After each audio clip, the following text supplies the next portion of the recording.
The autumn rain hammered against the glass windows of the downtown Chicago coffee shop with relentless fury. Sarah Martinez pressed her face against the cold surface, watching the gray sheets of water cascade down Michigan Avenue. The weather forecast had promised light showers, but this looked more like nature's version of a temper tantrum. "Great," she muttered, clutching her worn leather purse closer to her chest. Inside was her last $20 bill, carefully folded between old receipts and a crumpled grocery list. It was Tuesday, which meant 3 more days until her next paycheck from the accounting firm where she worked as a junior associate.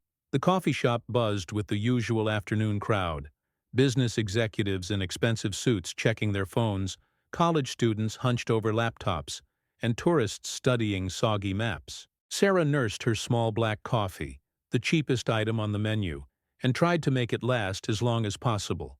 The warmth of the cup between her hands was a small comfort against the chill that seemed to follow her everywhere these days. Through the rain-streaked window, she noticed an elderly man standing under the narrow awning of the bookstore across the street. He wore a tailored navy coat that looked expensive, but his silver hair was already damp from the wind-driven rain.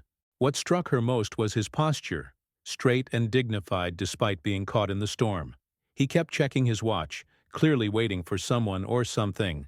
Sarah glanced at her own watch, 3:47 p.m. She needed to catch the 4:15 bus to make it to her evening job at the local diner. The umbrella in her bag was nothing fancy.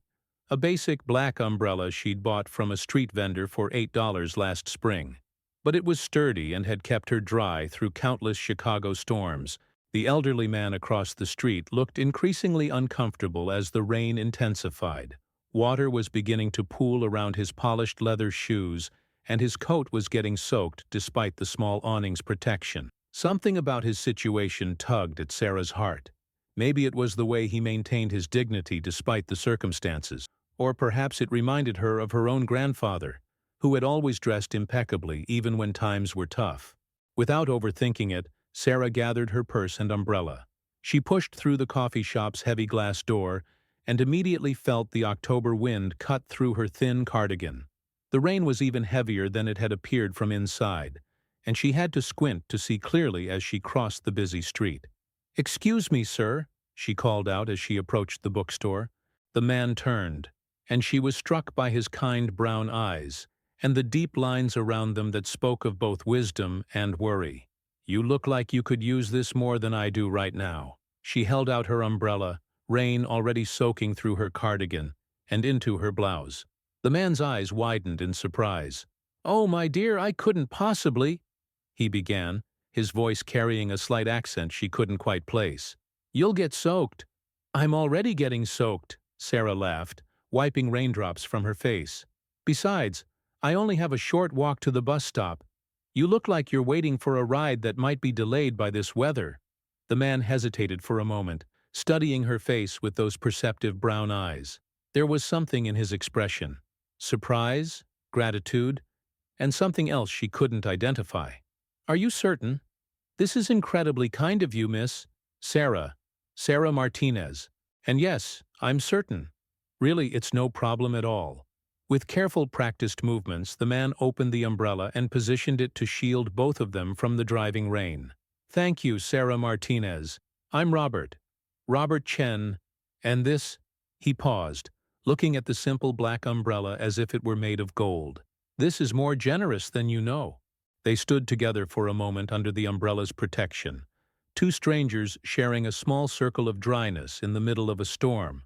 Sarah noticed the fine details of his appearance up close, the way his coat was cut perfectly to his frame, the subtle shine of his shoes despite the rain, and an elegant gold watch that caught the gray afternoon light. "I should go catch my bus," Sarah said, glancing at her watch again. "Take care, Mr. Chen." "Robert, please." "And Sarah," he called as she stepped back into the rain. "Thank you. More than you could possibly understand." Sarah waved and hurried toward the bus stop, her cardigan now completely soaked and her hair plastered to her head. But there was a warmth in her chest that had nothing to do with temperature. Sometimes, she thought, the smallest acts of kindness felt like the biggest victories. As she waited for the bus, she glanced back once and saw Robert still standing under the bookstore awning, her black umbrella held steady against the storm, his posture somehow even more dignified than before. Sarah's shift at Murphy's Diner ended at 9 p.m., just as it had every Tuesday for the past 8 months. Her feet ached in her worn sneakers, and the smell of grease and coffee clung to her uniform, but she'd managed to earn $37 in tips, not bad for a weeknight. Combined with her wages, it would be enough to keep her small studio apartment for another month. The rain had finally stopped, leaving the Chicago streets gleaming under the streetlights like a scene from an old movie. Sarah pulled her thin jacket tighter as she walked the 6 blocks to her apartment building on Ashland Avenue. The neighborhood wasn't the safest, but it was what she could afford on her 2 jobs' combined income. As she turned onto her street, something seemed different. There were more cars than usual parked along the narrow road, and she noticed what looked like a black limousine idling near her building's entrance. Sarah's first thought was that someone in the building was getting married or celebrating something special.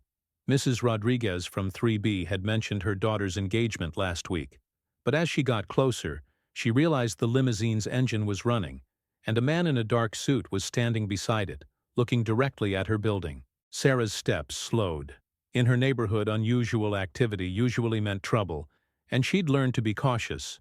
The man in the suit noticed her approach and stepped forward slightly. "Excuse me, miss. Are you Sarah Martinez?" Sarah's heart began to race. How did this stranger know her name? She stopped walking, keeping a safe distance between herself and the limousine. "Who's asking?" "My name is James, and I work for Mr. Robert Chen. He asked me to find you and deliver something that belongs to you." The name took a moment to register, and then Sarah remembered the elderly man from that afternoon, the stranger she'd lent her umbrella to during the storm. But this seemed like an elaborate response to such a simple act of kindness. "I don't understand," Sarah said, taking another cautious step back. "I just lent him an umbrella. It wasn't expensive or anything." James smiled, and his expression seemed genuinely warm despite the formal situation. "Mr. Chen would like to return your umbrella personally, if you'd be willing.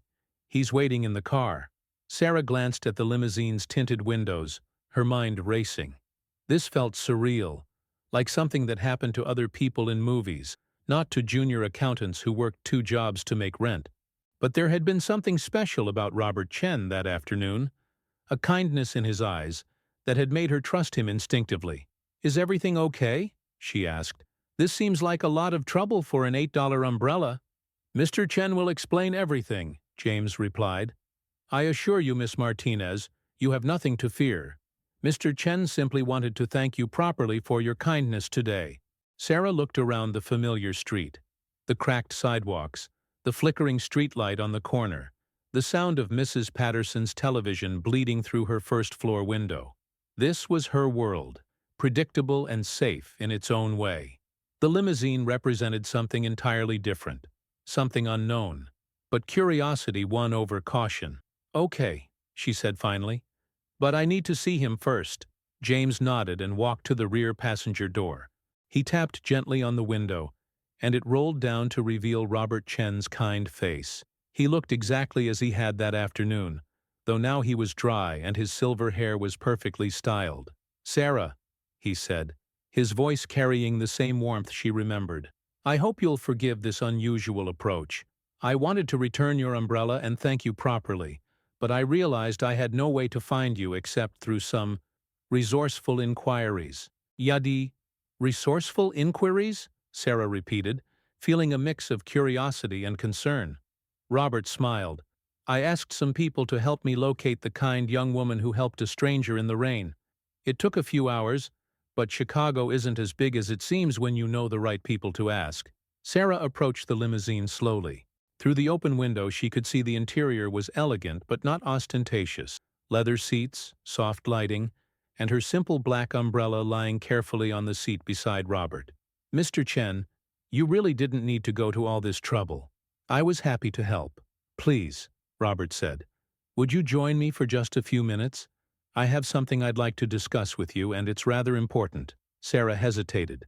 Every instinct told her this was beyond unusual, but there was something in Robert's demeanor that suggested this was about more than just returning an umbrella.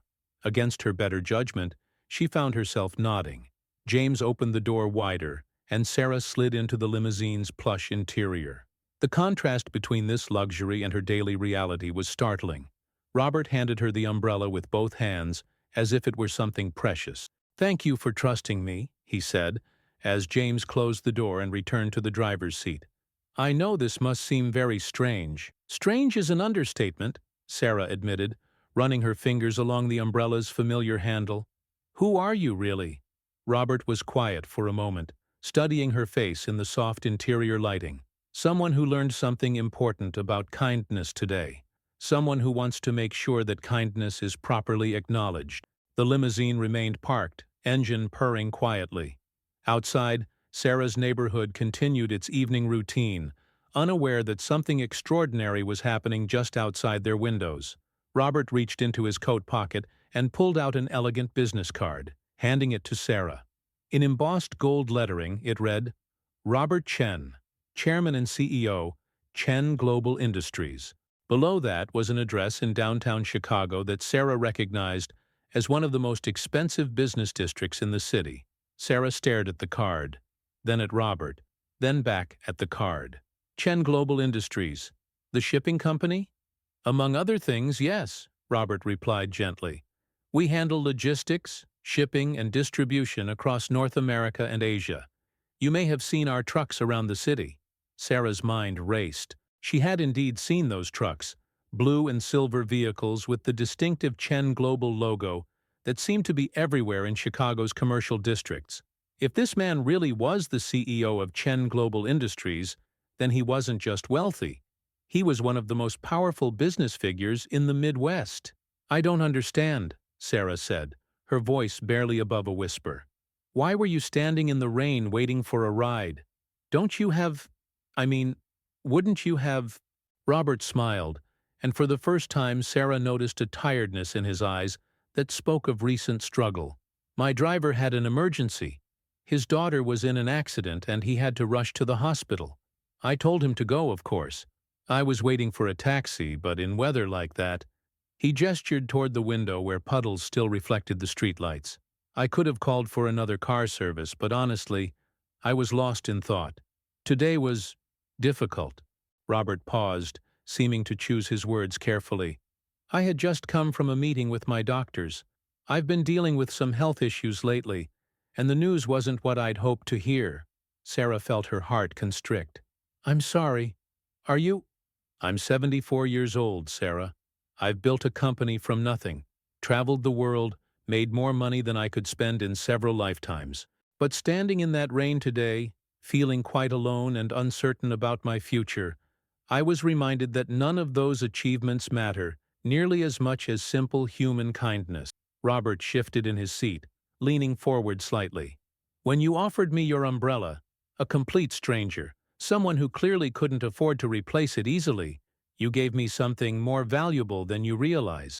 You gave me hope that there's still genuine goodness in this world."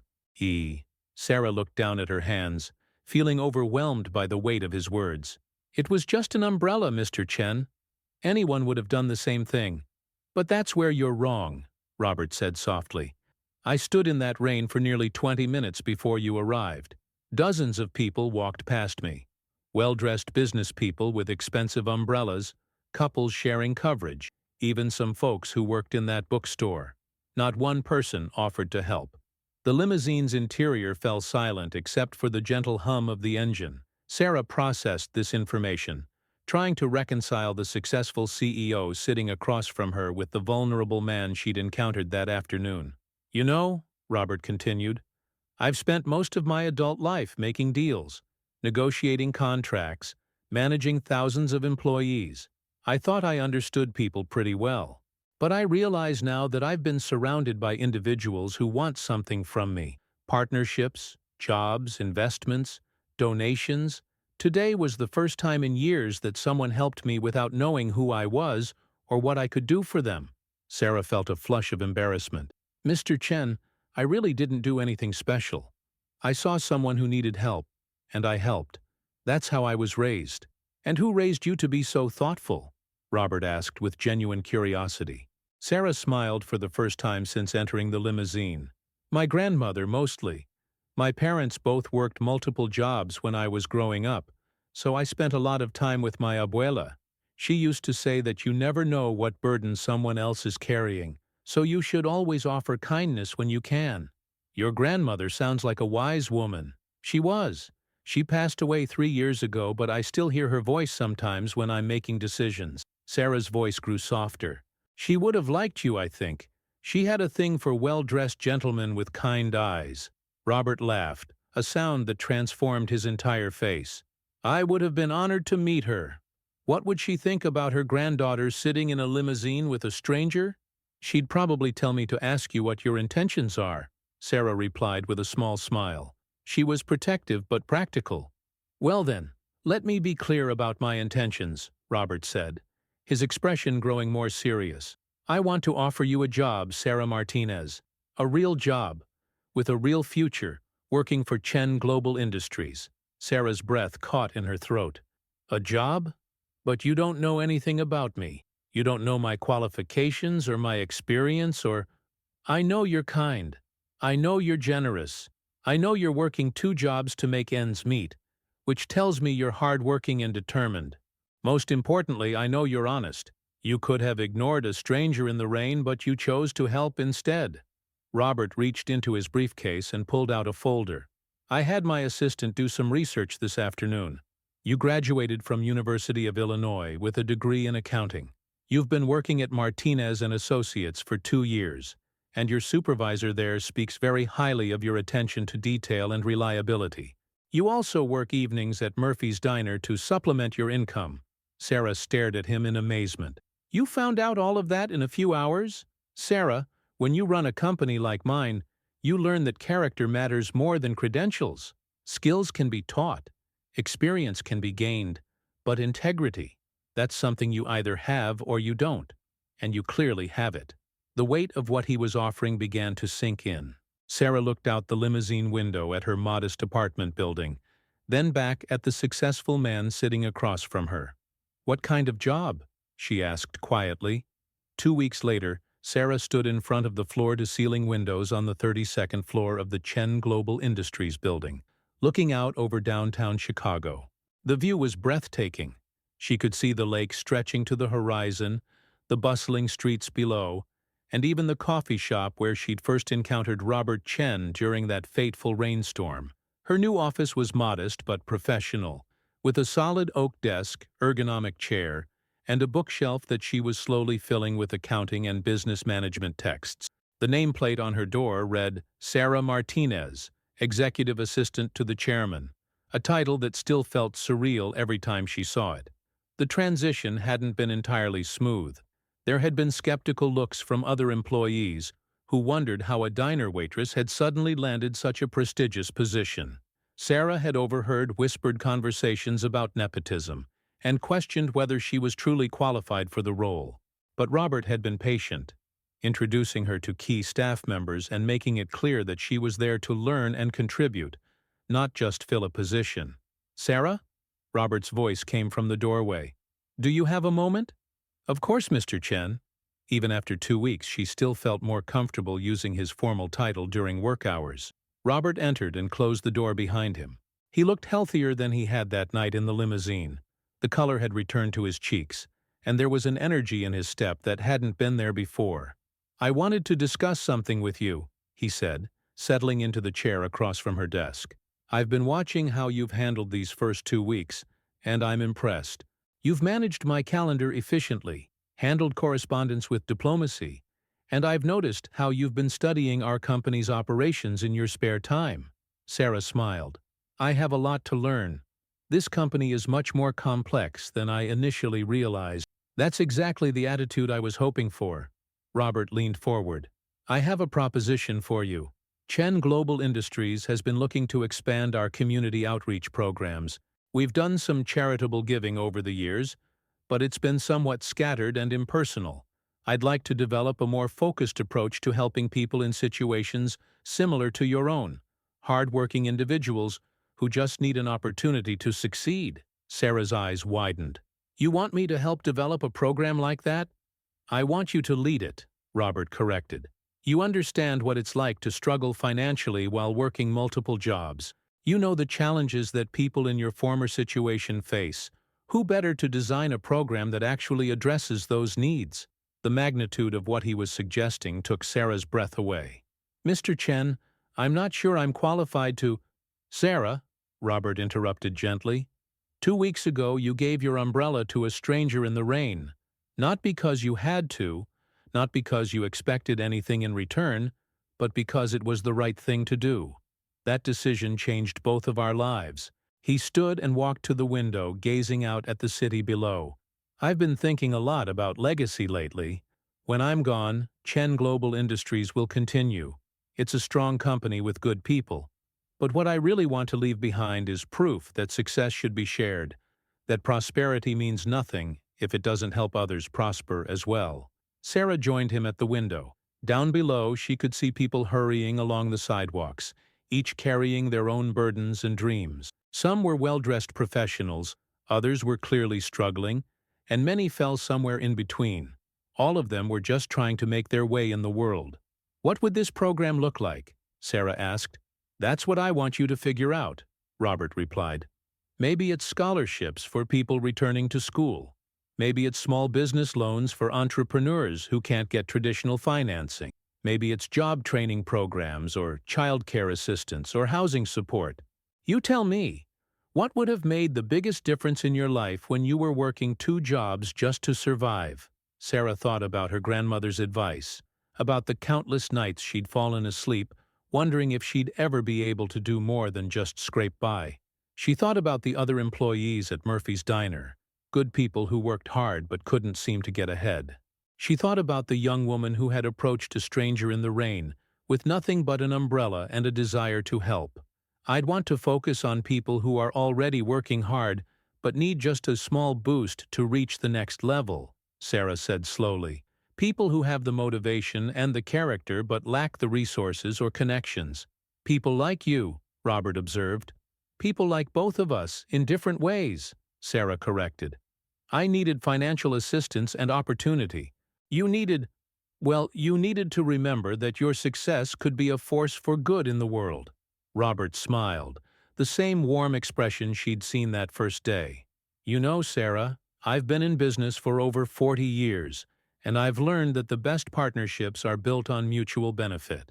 You needed a job and a chance to build a career. I needed someone to remind me why success is worth pursuing in the first place. They stood together at the window, looking out over the city that had brought them together. The autumn sky was clear today, no storm clouds in sight, but Sarah kept her black umbrella in her office anyway. It sat in the corner by her bookshelf, a reminder of how a simple act of kindness could change everything. There's one more thing, Robert said, reaching into his jacket pocket. I've been carrying this around for 2 weeks, waiting for the right moment to give it to you. He handed her a small velvet box. Inside was a delicate silver pendant shaped like an umbrella, with tiny diamonds that caught the afternoon light. Mr. Chen, I can't accept this. It's too much. Sarah, that umbrella you lent me was worth $8. But what it represented, your kindness, your generosity, your willingness to help a stranger, that was priceless. This pendant isn't about the monetary value. It's a reminder that small acts of kindness can have extraordinary consequences. Sarah felt tears welling up in her eyes as she lifted the pendant from its box. I don't know what to say. Say you'll help me build something meaningful. Say you'll use your experience and your compassion to help other people find their own opportunities. Say you'll help me prove that one person's kindness can create ripple effects that reach far beyond what we can imagine. Sarah looked around her new office, then back at Sven, who had become not just her employer, but her mentor and friend. 6 months ago, she could never have imagined sitting in a corner office in downtown Chicago, being asked to lead a program that could help thousands of people. But here she was, holding a symbol of how an $8 umbrella had changed 2 lives and might now change many more. Yes, she said simply, I'll help you build something extraordinary. As the afternoon sun streamed through the windows of the 32nd floor, Sarah Martinez began to understand what her grandmother had always known. Kindness is never wasted. And you never know how far your compassion might travel. Sometimes it reaches exactly the person who needs it most, and sometimes that person has the power to make sure your kindness echoes through the lives of countless others. The umbrella in the corner of her office would stay there, a reminder that the best investments aren't always measured in dollars and cents, but in the connections we make and the lives we touch along the way. Outside, Chicago continued its endless rhythm, full of strangers who might need an umbrella and people who might have one to share.